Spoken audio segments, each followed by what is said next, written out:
Welcome to a Bionicle Summary. In this series, we summarize your favorite characters' storylines, toys, and other eccentric facts.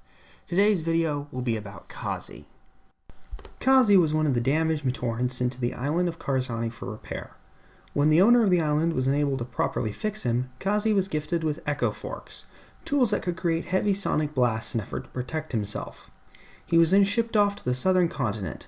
1,000 years from the start of this story, an earthquake was created by the Great Cataclysm, which sent Voyanui spiraling upwards and into the surface of Aqua Magna. After the events of the Great Cataclysm, Kazi created a journal of his personal thoughts on the daily grind of the island. Kazi survived at least 2 hurricanes on Voyanui. Prior to one of these storms, Kazi heard an old Matoran's prediction of it. Being impatient with him, Kazi later informed the Matoran in the village of the need to evacuate. While they were evacuating, Kazi was informed by Piruk that Dalu had left the Matoran's cave shelter to see the hurricane. Kazi promptly went after her to make sure she returned safely to the shelter, even saving her from a falling tree before being rescued by a deadly fall himself by Axon. This attempt stunned him and, well, he remembered this for later in the story. He, of course, helped out with the rebuilding of the village after the fall. When the Paraka invaded Voyanui, posing as the heroic Toa, Kazi was appointed as the foreman of one of the 2 groups of Matoran assigned to drill holes in the sides of Mount Valamai to allow the lava to flow out. Later, before the formal creation of the Voyanui resistance team, but after Garen discovered the true identity of the Paraka, Kazi helped Garen strike the first blow against the Paraka by stealing a Zamor launcher that the Paraka Avac had just finished crafting. Since he was at the resistance meeting, Kazi was not among the Matoran and went to the village for the, quote, meeting, end quote, when the Paraka launched their attack, whereupon they enslaved most of the population with the infected Zamor launchers. It was also Kazi who first noticed the arrival of the Toa Nuva, though like the other Matoran, although he did not know what to think of them, he believed them to be another possible threat. During the Voyanui's resistance team's brief clash with the Toa Nuva after the latter's defeat at the hand of the Paraka, Kazi was flash frozen by Kopaka. He was then promptly rescued afterwards and allied with the Toa Nuva to drag their equipment back. Though they caught the Paraka off guard, all 6 Matoran and the Toa Nuva were incapacitated by Brutaka. Kazi and the other Matoran later came to and were able to help rescue Garen from the Chamber of Truth and escaped the Paraka stronghold entirely.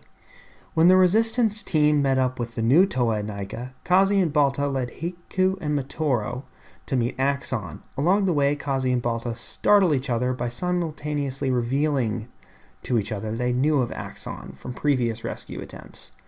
Because yes, both of these guys get rescued by him, ironically. As the Toa Nika and Paraka waged a desperate race to the Kanoe Nika, the Mask of Life, the Voyanui resistance team, however, searched the Paraka stronghold for the missing Toa Nuva. While working together, Kazi and Garan blasted down the door to the Toa Nuva's prison chamber, and soon after, Axon summoned the entire Matoran population of Voyanui and led them into the Nui Caves in preparation for the descent of Voyanui into the southern continent. Kazi, with the other Matoran of Voyanui, renewed their lives on the southern continent after the drop had occurred. What he did during Pterodax's control of the universe was unknown, since his toy was there, and that's pretty much the duration of his time in the story is based off the toy's selling life. But when Pterodax was killed, Kazi moved on to Cirrus Magna along with all the other Matoran to start anew. And that's pretty much the end of his story, sadly enough. He was a great character, though, and I would highly recommend you go read the first 3 books of the series because they're completely worth reading, and this summary does not do his personality justice. Like the stereotypical Matoran, Kazi is cold and sarcastic, a natural mini Kopaka.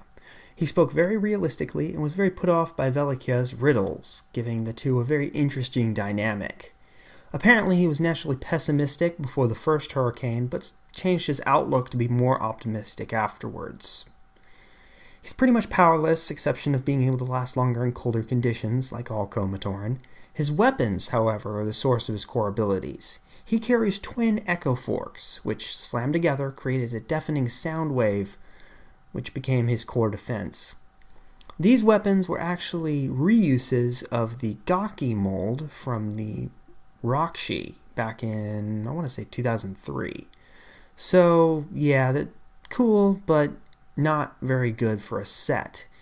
As he was one toy, he clocked in at around 25 pieces. He was boxed and was able to combine with Dalu to be rebuilt into a dagger spider, which is really the coolest thing about the set, is that you could buy two of the smaller sets and make something else. He wore a Matau, like worn by Toa Nuju, and that's really about all. He doesn't really even have a head. It's just his mask, which didn't do well for his fan reception. He didn't have any new parts. As a set, he is really lacking. He really just comes up in the story. Kazi appeared in the first 3 books of the year and book 5. He appeared in only one of the comics and was the centerpiece of one of the fan-made stories named Hope. The story was written by Lady Kopaka and was one of the contests held in the days of old before they stopped doing that entirely. And that's about all for Kazi. He was a very well-written character with a poor set. He didn't get really any real content after his toy went off shelves, and that was kind of disappointing for me, as he was definitely one of my favorite characters in the line. And with the end of the video, if you could leave a like, comment, if you want to subscribe, that'd be nice too. And yeah, that's about all. See you all later.